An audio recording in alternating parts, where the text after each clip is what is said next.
তো এই যে ছোট একটা পোড়ামাটির জিনিস দেখা যাচ্ছে, এটাই কিন্তু সেই বিখ্যাত সাইরাস সিলিন্ডার। দেখতে হয়তো খুবই সাধারণ লাগছে, তাই না? কিন্তু এর পেছনের গল্পটা, বিশ্বাস করুন, বেশ জটিল আর বিতর্কিতও বটে। অনেকেই হয়তো শুনেছেন যে এটাকে বলা হয় পৃথিবীর প্রথম মানবাধিকার সনদ। আর শুধু বলা হয় না, কয়েক দশক ধরে কিন্তু এভাবেই এর গুণগান করা হয়েছে। কিন্তু প্রশ্ন হল, কথাটা কি আসলেই সত্যি? এই যে ২৬০০ বছরের পুরনো প্রত্নবস্তু, এটা নিজে আসলে কি বলছে? চলুন এই উপকথা আর বাস্তবতার ভেতরের আসল গল্পটা খুঁজে বের করা যাক। আচ্ছা, তাহলে চলুন আধুনিক সব ব্যাখ্যাকে আপাতত একটু পাশে সরিয়ে রাখি। আগে শুধু বস্তুটাকেই দেখি, মানে প্রত্নবস্তু হিসেবে এর আসল পরিচয়টা ঠিক কী, সেটাই একবার দেখে নেওয়া যাক। তাহলে এর আসল পরিচয়টা কি? দেখুন, এটা পোড়া মাটির তৈরি, লম্বায় প্রায় ২২ সেন্টিমিটার, আর তৈরি হয়েছিল সেই প্রায় ২৫০০ বছর আগে তৎকালীন ব্যাবিলনে, মানে আজকের ইরাকে। আর এর গায়ে যে খোদাই করা অক্ষরগুলো দেখছেন, ওগুলো হল আক্কাদিয়ান কিউনিফর্ম লিপি। তবে এখানে সবচেয়ে মজার ব্যাপার কি জানেন? আমরা আজকে যে আস্ত সিলিন্ডারটা দেখি, সেটা কিন্তু আসলে জোড়া লাগানো। মানে এটা পাওয়া গিয়েছিল টুকরো টুকরো অবস্থায়। আর সেই টুকরোগুলোকে একসাথে করতে প্রায় ১০০ বছর লেগে গেছে। তো বস্তুটার বাইরের পরিচয় তো জানা গেল। এবার চলুন এর ভেতরের গল্পটা শোনা যাক। এই যে কিউনিফর্ম লিপি, এতে আসলে কি লেখা আছে, আর কেনই বা এটা লেখার দরকার পড়ল? দেখা যাচ্ছে এই লেখার একটা বড় অংশই হল আগের ব্যাবিলনীয় রাজা, মানে নাবনিডাসের সমালোচনা। তাকে একজন অধার্মিক, নিষ্ঠুর শাসক হিসেবে দেখানো হয়েছে। সোজা কথায় তাকে একেবারে ভিলেন বানানো হয়েছে। আর ঠিক এর উল্টো দিকে কাকে রাখা হয়েছে? নতুন রাজা সাইরাসকে।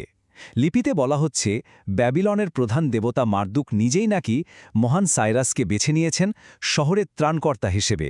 তার মানে মূল ব্যাপারটা হলো, এই ধরনের ঘোষণা কিন্তু তখন নতুন কিছু ছিল না। এটা ছিল একটা বহু পুরনো মেসোপটামীয় কৌশল, মানে এক ধরনের রাজনৈতিক প্রচারণা, যার উদ্দেশ্য ছিল বিজিত জনগণকে নিজের পক্ষে নিয়ে আসা। বেশ, তাহলে বোঝা যাচ্ছে যে এটা ছিল একটা রাজনৈতিক চাল। কিন্তু প্রশ্ন হলো, এই প্রচারণার কথাগুলো কি শুধু কথার কথাই ছিল, নাকি এর উপর ভিত্তি করে সত্যি সত্যি কোনো পদক্ষেপ নেওয়া হয়েছিল? এই সিলিন্ডার থেকে আসলে একটা বিশাল সাম্রাজ্য চালানোর খুব বাস্তবসম্মত একটা কৌশলের ধারণা পাওয়া যায়। সেটা কি? সেটা হলো স্থানীয় ধর্ম আর ঐতিহ্যকে সম্মান দেখিয়ে আর তাদের উপাসনালয় পুনরুদ্ধার করে মানুষের আনুগত্য আদায় করা। আর এখানেই সিলিন্ডারের সবচেয়ে বিখ্যাত ঐতিহাসিক সংযোগটা চলে আসে। এই যে নির্বাসিত মানুষকে নিজ দেশে ফিরে দেওয়ার নীতি, অনেক গবেষক মনে করেন এটাই বাইবেলে বলা ব্যাবিলন থেকে ইহুদিদের ফিরে আসার কাহিনীর ঐতিহাসিক ভিত্তি। এখন আসল প্রশ্নটা হল, প্রাচীনকালের রাষ্ট্র পরিচালনার এই দলিলটা হঠাৎ করে মানবাধিকারের বিশ্বজনীন প্রতীক হয়ে উঠল কিভাবে? এর এই আধুনিক পরিচয়টা কিন্তু একদিনে তৈরি হয়নি, বরং এটাকে তৈরি করা হয়েছে। যেমন ধরুন, ১৯৭১ সালে ইরানের শাহ এটিকে প্রথম মানবাধিকার সনদ হিসেবে প্রচার করা শুরু করলেন। এমনকি জাতিসংঘে এর একটা রেপ্লিকাও উপহার দিলেন। আর এভাবেই কিন্তু ধীরে ধীরে এর নতুন বিশ্বজোড়া পরিচয়টা গড়ে ওঠে। আর এই প্রচারণাকে আরও উস্কে দিয়েছে কিছু ভুলভাল অনুবাদ।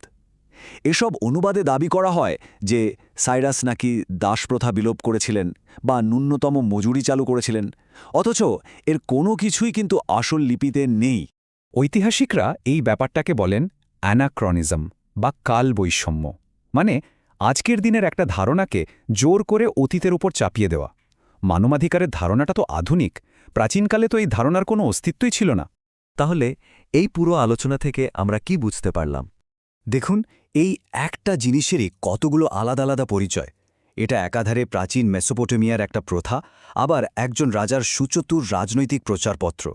এটা যেমন একটা সাম্রাজ্যের নীতির ঐতিহাসিক দলিল, তেমনি বাইবেলের একটা বড় ঘটনার সাক্ষী।